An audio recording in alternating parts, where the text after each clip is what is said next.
The movie takes place in 2021 as riots begin taking over the streets of Mexico City. When things get violent and the mess is taken advantage of to establish a military dictatorship, hospitals are suddenly flooded with wounded people, and the elderly are kicked off their beds to give space to the new arrivals. Meanwhile, in the fancy part of the city, two wealthy families are celebrating the wedding of their heirs Marianne and Alan. Marianne's mother Rebecca is extremely worried because a judge friend will be attending the party, so everything must be perfect.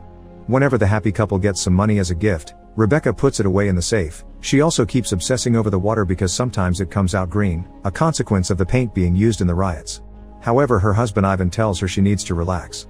Most people, including Marianne's brother Daniel, arrived early, but many of the guests are having trouble reaching the house because of all the blocked roads. One couple even got green paint thrown at their car and their clothes. During the party, Marianne is approached by maid Marta to ask her if she could spare a minute for former employee Rolando.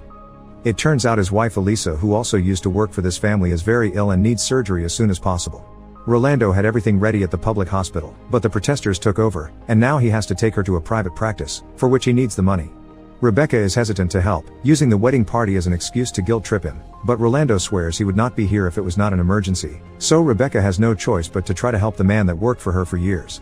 While some guests decide to leave early because they are afraid more roads will be closed, Rebecca asks Daniel and Ivan for some money, specifically mentioning low numbers, and after adding a bit of her own, she brings it to Rolando.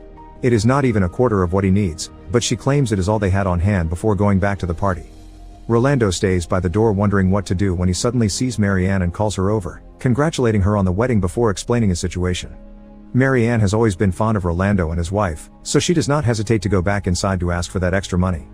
Daniel tells her to ask Ivan, but Marianne knows how he gets when it comes to money and thinks it is a bad idea, causing Daniel to take matters in his own hands. He goes outside and gives Rolando all the money he has left in his pockets, which isn't much, and tells